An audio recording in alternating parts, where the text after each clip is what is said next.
যে মাজারটা কিছুক্ষণ আগেই এলাকার মুসল্লিরা ঘুরিয়ে দিয়েছে। এই মাজারটা চান মিয়া পীর সাহেবের, এটা গাজীপুর সদর উপজেলার কি গ্রাম, নয়াপাড়া, গাজীপুরের নয়াপাড়ায় এখানে ফকির মার্কেট, এই ফকির মার্কেটের যে ফকির সাহেবের মাজার চান মিয়া ফকির। আপনারা দেখছেন এখানে কিন্তু উৎসুক জনতা, সবাই কিন্তু উৎসুক জনতা এখানে কিন্তু দেখার জন্য সবাই ভিড় করেছে, তারা দেখছে। আমরা যদিও যারা ভাঙচুর করেছে মুসল্লিরা, তাদের আমরা কোনো বক্তব্য নিতে পারি নাই, তখন আমরা এখানে আসতে পারি নাই। এখন আমরা এই যে একজনের সাথে কথা বলবো। আসসালামু আলাইকুম। আপনার নাম কি? আমার নাম মোহাম্মদ আমির আহমেদ। এই যে মাজার, এই মাজারের যে পীর সাহেব, আপনার কী লাগে?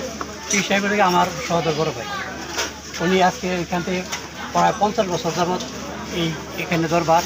আমরা 50 বছরের মধ্যে খুব শান্তিপূর্ণভাবে আমরা এখানে দরবার চালিয়ে যেতেছি। আমাদের বছরে একবার হয়, মেলা হয়, আর প্রতি সপ্তাহে আমরা মাহফিলের মাধ্যমে আমরা কোরআন হাদিস সম্বন্ধে আমাদের ভক্তদের দিয়ে থাকি।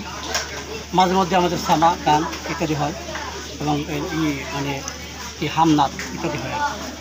এই যে এলাকাবাসী যারা ভাঙচুর করলো, তারা অভিযোগ করলো এখানে নাকি গাঞ্জার আড্ডা। আপনারা এখানে যারা এই যে শত শত লোক আছে, তারা জিজ্ঞেস করেন এখানে কোনো মানুষও থাকে না, তাহলে গাঞ্জা খাবে তারা। এখানে সপ্তাহে একবার তারা সমবেত হয় সন্ধ্যার সময়, এই 8টা-10টার সময় তারা জায়গা, তারা এলাকা ভদ্র মানুষ। এখানে একটা লোকও থাকে না, আপনার জিজ্ঞেস করেন মানুষের কাছে এখানে এখানে কোনো লোকও থাকে না এক কোথায়। এখানে সপ্তাহে একবার আসে আর বছরে একবার এই লোকিয়া বাইরে থেকে লোক আসে। আমাদের এখানে গাঞ্জা, মদ, আমরা একটা সিগারেটও খেলি। আমরা যেখানে আসি এই পীর সাহেব ইমাম আসছিল, ওই মসজিদে উনি নিজের টাকাতে মসজিদ করে গেছে, আবার সেখানে ইমামতি করে গেছে। তাহলে আমরা অবৈধ কাজ করুন, এটা তো আমরা আমি একজন মাস্টার, আমরা অবৈধ কোনো কাজ করি না। আমরা এখানে যে লোকজন আছে তাদেরকে জিজ্ঞাসা করেন, এখানে অবৈধ কোনো কাজ হয় না। যারা বাংলো ইমাম সমাজ মুসল্লিরা, তারা অভিযোগ করলো যে, তারা বললো যে আপনি বললেন যে আপনার ভাই পীর সাহেব ইমাম ছিলেন, ইমাম রায় তো বাংলো, তারা বললো যে এই মাজার নাকি জায়েজ না, এটা না জায়েজ কাজ, শিরক কাজ। আমাদের এখানে এই গ্রামটা হলো ওহাবি এরা এটা পছন্দ করে না, এই কারণে এর আগেও আমাদের বহুত আগে আমাদের বহুত বহস এই মাঠে আমরা জয়লাভ করছি। তারপরে আমরা এই যে 50 বছর আমাদের কোনো ঝামেলা ছিল না।